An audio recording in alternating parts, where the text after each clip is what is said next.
खड़ा हो जा इस परमात्मा प्राप्ति के लिए। मानो सबको कह रहे हैं, गुरु द्वारा प्राप्त मंत्र ज्ञान उपासना की पद्धति से अपनी बुद्धि को इतनी तीक्ष्ण करो, सारथी को जगाओ कि जो लगाम छोड़े हुए सो रहा है भोगों में, जाग, अब समय सोने का नहीं है, और लगाम खींच इंद्रियों के घोड़ों की और दिशा बदल। जो शब्द स्पर्श रूप रस गंध रूपी भोगों में जा रहा है वो मोड़ परमात्मा की तरफ, भगवान की तरफ। उत्तिष्ठ जागृत, खड़ा हो जा, जग जा मोह निद्रा से। मोह निशा सब सोवन निहारा, देखे स्वप्न अनेक प्रकारा। यही जग जामिनी जागे जोगी, परमार्थी प्रपंच वियोगी। और कह रहे प्राप्य वरा निबोधत सावधान। उत्तिष्ठ, जागृत और सावधान। देखना इंद्रियों के न घोड़े भगे, रात दिन इनमें संयम के कोड़े लगे। बहुत दुष्ट हैं ये घोड़े, लगाम छूट गई तो बर्बाद कर देंगे, नष्ट कर देंगे। उत्तिष्ठ, हे नचिकेता खड़ा हो जा, जागृत, मोह निद्रा से जग जा। प्राप्य बरान निबोधत, सावधान हो जा। और श्रेष्ठ महापुरुषों को पाकर उनको कभी छोड़ना नहीं। उनके पास आसक्ति पूर्वक रहे तो तू परब्रह्म परमेश्वर को जान जाएगा। आसक्ति कहां?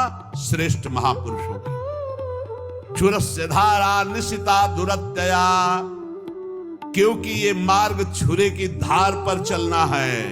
वो महापुरुष तुम्हें युक्ति बताएंगे कि कैसे इस पे चल सकते हो। वो त्रिकालज्ञ ज्ञानी जन तत्व ज्ञानी तुम्हें वो सामर्थ्य देंगे कि जो छुरस्य धारा निशिता दुरत्यया, जिस मार्ग में चलना बड़ा कठिन है क्योंकि छुरे की धार की तरह है, तो दुर्गम पथस्तत् कवयो वदंती, ये मार्ग बड़ा कठिन कहा जाता है, लेकिन जो गुरु विमुख है उनके लिए, जो सदगुरु कृपा पात्र है उनके लिए नहीं।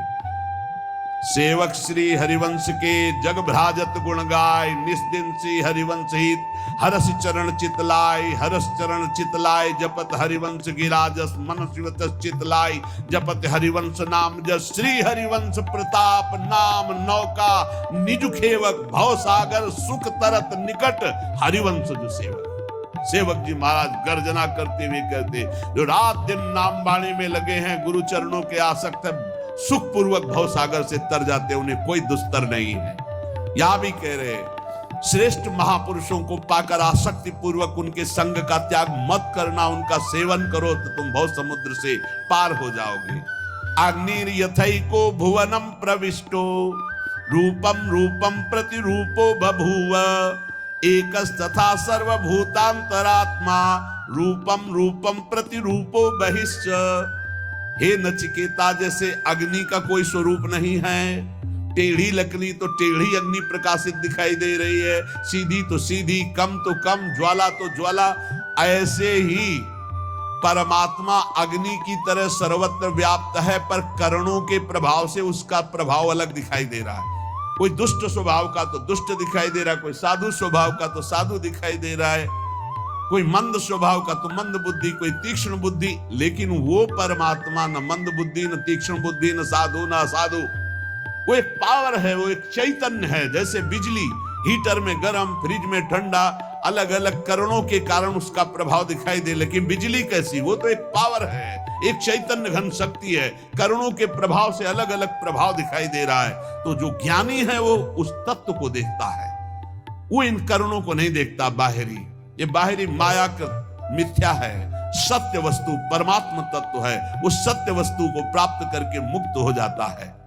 हे नचिकेता, सूर्यो यथा सर्वलोकस्य चक्षुर, न लिप्यते चाक्षुषैर बाह्य दोषै। एकस्तथा सर्वभूतांतरात्मा, न लिप्यते लोक दुखे न बाह्या। जिस प्रकार एक ही सूर्य अनंत प्रकाश करता हुआ सर्वत्र है, जिधर देखो सूर्य, लेकिन तुम्हारी आंख में दोष हो गया है तो तुम्हें सूर्य का प्रकाश नहीं दिखेगा। तुम्हें अगर आंख में दोष हो गया तो दो सूर्य दिखेंगे, तो उसमें सूर्य में क्या फर्क पड़ता है? ऐसे ही एक परमात्मा केवल एक सर्वत्र व्याप्त है, ये जो निंदा करते हैं, ये जो एक दूसरे को कटाक्ष करते हैं, ये अज्ञानी है, नहीं जानते हैं उस एक तत्व को। अपने ही इष्ट की निंदा करके कौन इष्ट को रिझा लेगा? तुम जो दूसरे की इष्ट की निंदा की भावना करते हो, तुम्हारा ही इष्ट है और कोई नहीं। एको देवः सर्वभूतेषु, वो एक है। भगवान गीता जी में कहते हैं समोहम सर्वभूतेषु, मैं समान रूप से सब में विराजमान। ये अज्ञान की बातें नहीं, कभी स्वीकार न करें। ये जितनी मेड़े बनी है धर्म की, ये रास्ते हैं उस तत्व की प्राप्ति के। जैसे बिहारी जी जाना है तो एक परिक्रमा मार्ग है, बिहारी जी जाना है तो एक अटल्ला चुंगी से विद्यापीठ की तरफ जाता है। अलग अलग मार्ग, कोई पीछे पानी घाट की तरफ से तटिया स्थान के पास से गली उससे आता है। विविध गलियां हैं, विविध मार्ग है, लेकिन जाते सब प्रभु के पास है। एक प्रभु है। अगर उसको आप निंदा करते हो अपने प्रभु का नाम लेकर, अपने ही प्रभु के दूसरे रूप के, तो तुम अज्ञानी हो, तुम कभी भगवत प्राप्ति नहीं कर सकते। जैसे एक ही सूर्य अलग अलग जगह प्रकाशित होता, यहां अंधेरा है तो कहीं प्रकाश है। सूर्य कभी डूबता नहीं है, सूर्य कभी अस्त नहीं होता है। हमारे नेत्रों की गति नहीं है जहां सूर्य, ठीक इसी समय कहीं सूर्य उदय है। अगर विश्व में पता लगाया जाए तो जिस समय यहां अंधेरा छाया हुआ है, कहीं ब्रह्म मुहूर्त होने जैसे यहां, तो वहां कहीं संध्या होने जा रही है, कहीं सूर्य दोपहर में, कहीं हर जगह अपना अपने जगह में अलग अलग सूर्य। हमारे नेत्रों से उजल होने से हम कह देते हैं कि सूर्य डूब गया। तो ऐसे ही सबके अंतरात्मा में एक परमात्मा है। वो ना दुखों से लिप्त होता है, ना पापों से लिप्त होता है, ना बाहरी कारणों से वो कोई प्रभावित होता है। दुष्ट के अंदर भी सुख पूर्वक आनंद रूप परमात्मा विराजमान, उसी को देखना है। ये पापी, ये क्रूरा, जो क्रूर हैं, पापी हैं, जो संतों के द्वारा संभाषण योग्य भी नहीं है, वो भी साक्षात मेरे राधा वल्लभ लाल है, ऐसा देखना है। ये क्रूरापि पापिनो न च सताम संभाव दृष्टियासे सर्वान वस्तुतया निरीक्ष परम स्वाराध्य बुद्धिर्मम। बहुत सुलझना चाहिए साधक को, किसी की भी निंदा नहीं, किसी की भी नहीं, सब में मेरा प्रभु विराजमान। तभी आप इस मोक्ष पदवी, भगवत पदवी, परम पद या प्रेम को प्राप्त हो सकते हो। एको वसी सर्वभूतांतरात्मा एकम रूपम बहुधा यह करोति तामात्मस्थं येनु पश्यन्ति धीरास्तेषां सुखम शाश्वतम नेतरेषां। हे नचिकेता, समस्त प्राणियों का अंतर्यामी, अद्वितीय, सबको वश में रखने वाला परमात्मा एक ही रूप से सर्वत्र विराजमान है, तेज रूप से।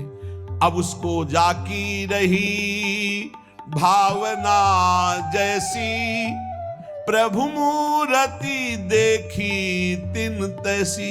जिसकी भावना है, कोई निर्गुण कहता है, कोई सगुण कहता है, कोई राम कहता है, कोई कृष्ण कहता है, कोई शिव कहता है, कोई अम्बा कहता है, कोई कुछ अलग अलग नामों से मेरे ही परमात्मा तत्व का वर्णन हो रहा है, कुछ और नहीं है, कोई और नहीं है, पक्का। जब ये, तब वो ऊंचाई जागृत होती जहां कोई भी दोष स्पर्श नहीं कर सकता। उसे अटल रहने वाला परमानंद स्वरूप वास्तविक सुख मिलता है, जो एक परमात्मा तत्व को सर्वत्र देखता है। नित्यो नित्यानाम चेतनश्चेतनानाम एको बहूनाम यो विदधाति कामान तामात्मस्थं येनु पश्यन्ति धीरास्तेषां शांति शाश्वती नेतरेषां। हे नचिकेता, ये परम नित्य स्वरूप है, ये चेतना को भी चेतना प्रदान करने वाला, अकेला अनंत ब्रह्मांडों का सृजन, अनंत ब्रह्मांड के जीवनों को शक्ति देने वाला, वो ब्रह्मा को भी बुद्धि देता है।